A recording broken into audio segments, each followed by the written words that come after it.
When you enter into the world that I live in, you enter into a place where you can actually bend reality, where the things right in front of you can change in a blink of an eye. A blue teddy bear could be a pink teddy bear in a blink of an eye. No, it was a blue teddy bear. Oh, no, you saw it. It was a blue teddy bear. No, it's pink. Now it's pink. Fuck happened? Yeah, I'm mind fucked right now. I don't even know what to say. People show up. You get to a certain level. People show up in your life, like just come out of the blue, or like, yeah, you start living this. You start living more in the natural flow of life. You start trusting and allowing things to happen, to unfold, rather than living in this place of competition and constantly trying to control every little thing and force every little thing to happen. And what happens is out of no way, a way presents itself.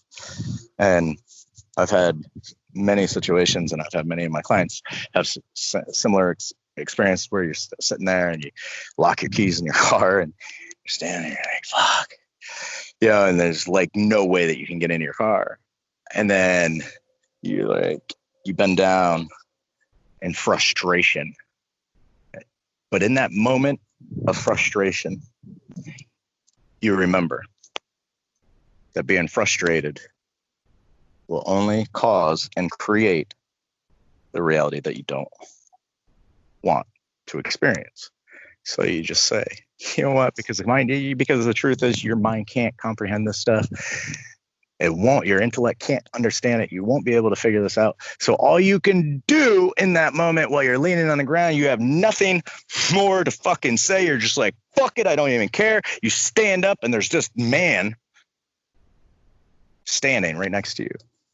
You're like, whoa, what the fuck? Where did he come from? You guys start chatting, blah, blah, blah. Next thing you know, he bends down and there's just something special about this man. You get like his eyes were glowing, right? It was just so pure, and you were laughing with him and you were socializing. And 2 seconds ago, you're fucking so frustrated. You said, fuck it, you surrendered. You just let go. You're connecting, you're laughing, you're socializing with this guy, and this guy bends over real quick. He says, hey, I think you dropped something. And he hands you over your keys to your car. And you're like, what the fuck? There's no way possible. I looked in my car.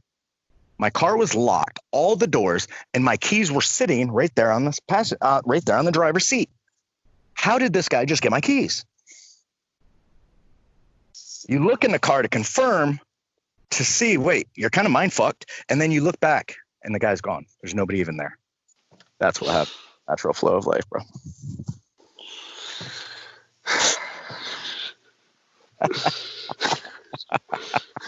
I'm gonna open my windows. It's getting hot in here. Fuck.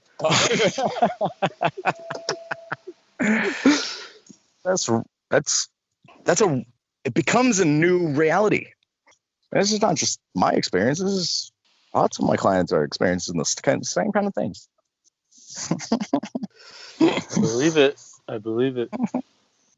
But it will never happen as long as you're living in the intellect. Honestly, I mean, yeah, I'm just just trying to put this all together right now. Don't. Yeah, I know that's the problem. Just got done telling you. I know. Even when you're in that exact situation, you're just fucking frustrated because you locked your keys in your car. But then you recognize that you can bend reality. You can totally change this in a blink of an eye. And then but because you can't understand, you have no fucking idea how it works. Your intellect is you feel like a fucking moron. You feel like just an idiot because you can't even comprehend just a portion of how this universe operates. So all you can do is fucking surrender. So you throw your hands up. Fuck it, I don't even care. I'm literally doing that in my car. Fuck it. Oh man. Yeah, bro. Thank you. These are great words. These are awesome things. I appreciate it very, very much. I was really listening to the recording, and I'm really like observing like my feelings of like when I'm talking to you, and I feel like this intimidation a little bit, and like I feel like I have you on this like idea of a person, and it's bothering me because it's like I can't treat you like a real person, like as a friend, because I see you as like almost as like unattainable or this goal to be set at, and it like bothers me. And I was just wondering, kind of like, how would you mitigate those feelings or mitigate that like mindset? Because I want to see you as a friend, but I'm seeing you too much as like this like godly being, and like it's like it bothers me, you know? Yeah, but it's you I know mean, it's it's true, okay. man. So, Yeah. there's a couple things to it. I mean, you can just start calling me God if you'd like. I mean, I'm fine with that. Yes, my Yeah. son.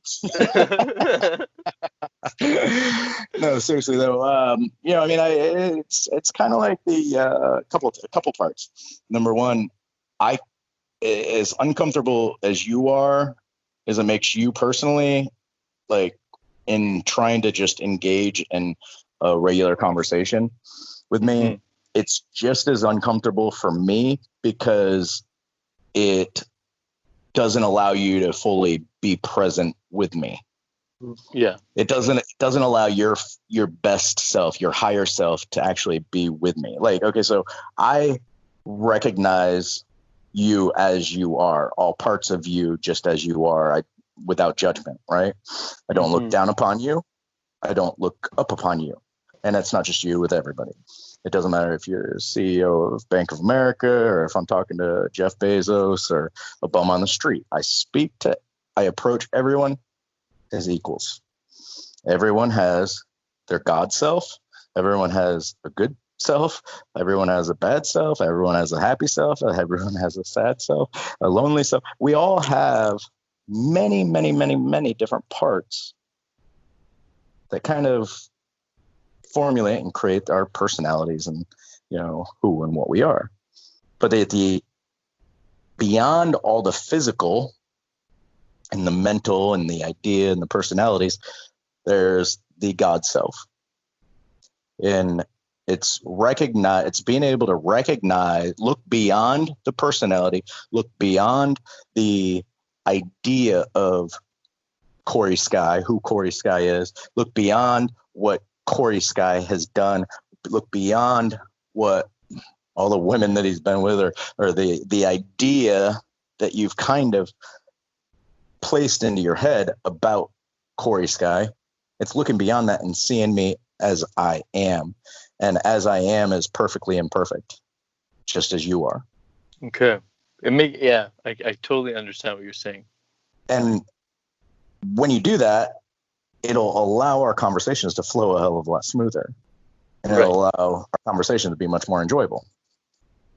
Yeah. Does that make sense? It makes sense 100%. This comes back to like that whole thing where you're saying like it's not intellect. Like this has nothing to do with that. And it's like I hear my brain like figuring out, okay, like what can I do to make that happen? And I think that's where I'm going wrong, is like I'm trying to figure out something to do when it's just really I need to just be with you as you are, just the way I would want someone to be with me as I am. You meet somebody, anybody, you don't want, I mean, it's a really uncomfortable feeling when they're sitting there like sizing you up and down. And, that's one of the worst things that I've, as a coach, dealing with guys that were very just kind of stuck in their head and very much trapped in their intellect, over analyzing everything. It really creates an unnecessary like wall in between us. I'm here, I'm present, welcoming you with open arms, and then because you're coming full of all this judgment and all these preconceived ideas and this and that, maybe even envy, you create all these walls that prevent me from actually being with you, and it prevents you from actually being with me and experiencing what you need to experience. Sure, you may walk away with a lot of knowledge, and you might be able to say, oh yeah, I know that. Oh yeah, I know that. Right, yeah. You're not walking, but you're still walking away with your head facing the ground, kind of frustrated because you know all this stuff, but you just can't seem to live it. Yo, and that's the craziest thing. Like, sometimes I'll know something, and then something will happen in my life where now it's like that thing that I knew. It's like it's now I actually know it. Right. There's the you go to a class and you have a teacher that's speaking about a specific topic, and you leave the class with this knowledge, and now you can say you know this. But then okay, I know this. But then there's a difference between saying I know this and a knowingness. Yeah. A deep sense of knowingness occurs on a higher vibrational level.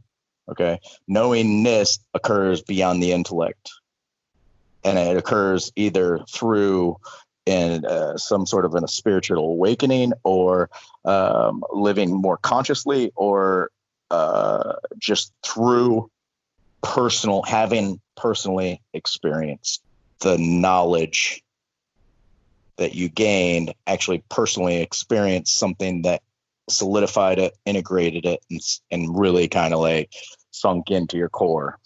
Yeah, like kind of when someone has like a near-death experience, like you know you're gonna die, but then that person, like, he knows how vulnerable he really is at that point. Well, the only way to truly live is to live like you're dying and not be attached to it one way or the other. I can tell you that. And I can also tell you, when you live as if you are dying, you are going to be much more humbled and much more driven to do more meaningful tasks, take more meaningful actions. You're going to be filled with love and gratitude and appreciation just for every little single breath that you take, every step that you take, every interaction, every single conversation, and where you're laughing. You are going to cherish each and every single moment unlike anything else. And I can sit here and I can tell you this. I can give you this knowledge and tell you this is really how you live fully, and this is what you really want. You'll be fulfilled in every fucking possible way. But until you experience that near-death experience, you will have no fucking idea what I'm talking about. Exactly. My job as a coach working with a client one-on-one is to give you the experiences that you need to experience. I'll put them into a situation that's in a more controlled environment that makes their mind literally seem like they're dying. And the mind doesn't know if it's actually happening in reality or if it's just an illusion. And what I've gotten really good at is creating the illusion of bringing up certain experiences that allow them to experience what they need to experience in order to start living the way they want to live. Like, I don't know if this is the wrong thing to do, but I wonder, like, how did you get here? How did you get to this point? You know, because I mean, anyone that follows your teachings, that's actually really simple. I walked through the front door. I came over and I sat down on the sofa. Yeah. Good job. No, right. Yeah. It's just like I want to try to understand what you're saying. Yeah, I'll explain it. It's just like I'm wondering how you got to where you can experience what you experience and live the way you live and like have that very present attitude. And I can imagine your life, like, it's because you've capitalized on moments that you knew were going to benefit you regardless of the consequence or how scary it was. but you did it regardless. Okay, I want to stop you right there. That's a very, very loaded question. Okay. And, there's not just one act or even, 100 or even 1,000 acts or that would be able to sum up how I got here. Okay. It's trillions and trillions of actions, reactions, and inactions, and trillions of thoughts, experiences from 39 years of life. That's how I got here in this lifetime.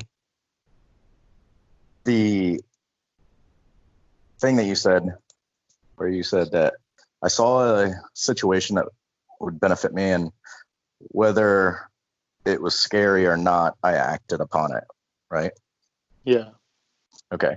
Well, that's not exactly the case, because I didn't necessarily look at what would benefit me and then act. What I would do is I would do things that made me feel good, and I would act in a way based upon what felt good. So I wasn't looking for the benefit, right? It was more about the experience rather than trying to gain something out of it. So I'm sitting here on the sofa, and it's about 11 o'clock at night, and I turn the TV off. Well, you're a normal person. 11 o'clock at night, you're watching TV, you turn the TV off, you go in and probably brush your teeth and go to bed. Or in this day and age, probably get on social media for about 30 minutes and watch porn for another 30 minutes and then go to bed. Yep. So what I would do is I would get up and I'd start walking toward the bathroom as if I was going to go in and brush my teeth and go to bed. But what I would do is I'd take a glimpse out the corner of my eye. Just the deep blue night sky just kind of grabbed my attention out of my peripheral vision, out the window. It grabs my attention. I kind of pause and I look over, and wow, it's a full moon. It's, the sky's bright. There's clouds in the sky. It's beautiful.